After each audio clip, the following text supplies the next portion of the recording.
Hey everybody, my name is Brendan Stewart. I've been an aviation geek for as long as I can remember, and I struggled in school for years, particularly with math. But that all changed when I found the perfect laboratory where I could turn theory into practice. I got to explore everything from algebra to calculus and from basic physics to advanced fluid dynamics. That's why I'm so excited to bring you this introductory module on the fluid dynamics of flight. We'll explore all of the physical fundamental principles of fluid dynamics that allow us to design aircraft. Everything from Bernoulli's principle through the Coanda effect and Newton's third law, we'll explore how these phenomena interact with a real airplane. Let's get started. Prepare for takeoff.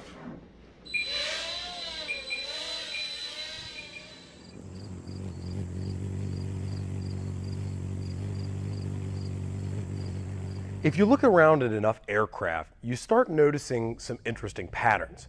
Most importantly, this shape. This interesting shape is all over the place on aircraft. We find them on wings, tails. If you look closely enough, you even find them on propellers. Now, all of these aircraft have that same curvature in common on many of their flight control surfaces. Now, I know what you're thinking. It isn't some government conspiracy, but there is something about that makes all of these aircraft function. But what is it? And why is it so ubiquitous on all things that fly? So why is this simple geometry so inescapable and ubiquitous on things that fly? Well, in order to understand why this particular geometry is so important to aircraft, we first have to understand why fluids behave the way they do, as this shape takes advantage very elegantly of some simple principles of fluid dynamics. Let's head back to the lab and check it out. So here we have a regular everyday sink, just like you might have in your own house. There's nothing special or aeronautical about this sink at all, except for the way the water behaves as it moves through it.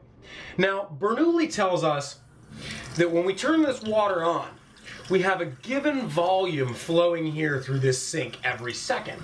And based on Bernoulli's principle, if we were to restrict or shrink the size of the aperture here, what would have to happen is this water would have to speed up in order to get the same volume out of that aperture at the same time. Let's check it out, see if it works.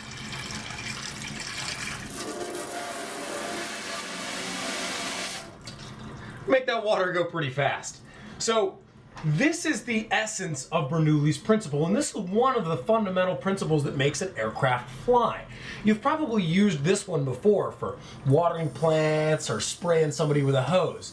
It's very simple, and all fluids are subject to this.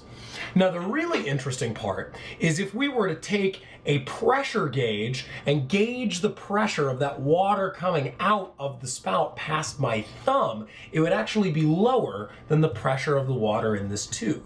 Keep that in the back of your mind because that becomes important later. All right, now that we're back at the desk, let's go over what we just discovered.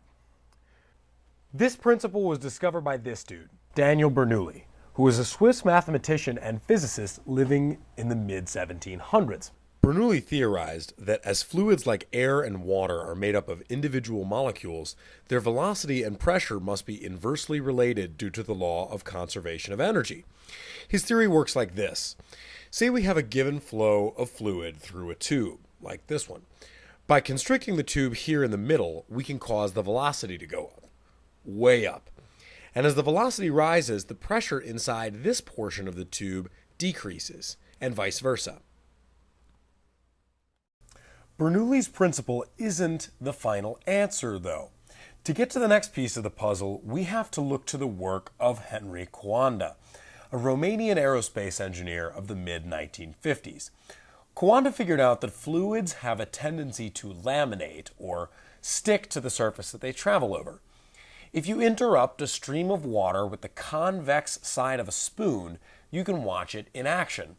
This is almost exactly how air is curving to flow over the wing of an airplane.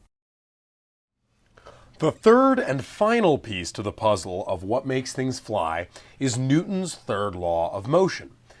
You may remember this from some of your introductory physics classes. It's commonly summarized as every action has an equal and opposite reaction. So when we increase the angle of attack on an airfoil, some of the relative wind is deflected down, creating an equal and opposite force both up, lift, and back, drag. This effect allows aircraft with perfectly symmetrical wings, like some fighters, aerobats, and even paper airplanes, to fly. All right, guys, so let's see all of this theory stuff that we've been talking about in action. We're in my airplane. It's a heavy airplane. It weighs almost 2/3 of a ton, the way that it's configured right now with me, and 30 gallons of fuel in it. So let's take off and see if everything we've learned in the lab holds true in the real world. Are you ready? Let's do it. Okay, so here we are. We got our airfoil here, and it seems to be holding our weight just fine.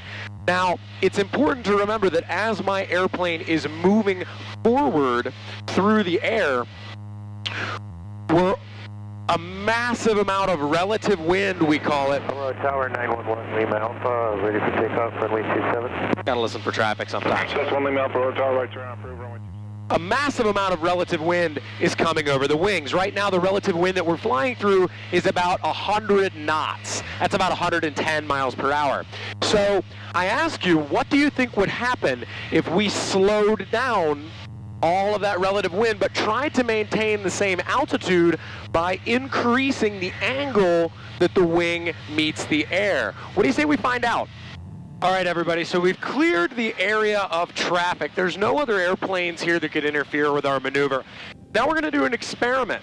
We're gonna start bringing the engine power back with this lever here, and that's gonna cause us to slow down. Remember, drag is gonna catch up with thrust. I'm gonna start slowing down. My airspeed is now dropping below 70. We'll add the flaps. Now the flaps are these little extra flaps behind the airplane that make the wing look like it's actually got more airfoil than it does. And I'll start pulling the stick back because we don't want to fall at all. We don't want to lose any altitude, but then all of a sudden something happens. The airplane starts buffeting, and it gets very difficult to control, and then immediately it starts falling right out of the sky. We lost about 200 feet there, and that was an aerodynamic condition called a stall. So basically what happens in a stall is we increase the angle of attack on the wing so much that it can no longer hold up the weight of the airplane, and we keep increasing the angle of attack to keep increasing the wing's ability to give us lift, but we don't have enough airflow going over the wing. What happens is over on the wing here, we get vortexes that break off on the back of the wing that slow down. They're very low energy vortices. These low energy vortices totally disrupt the low pressure, fast moving air over the top of the wing. That disruption causes our lift to go away. Well, not completely.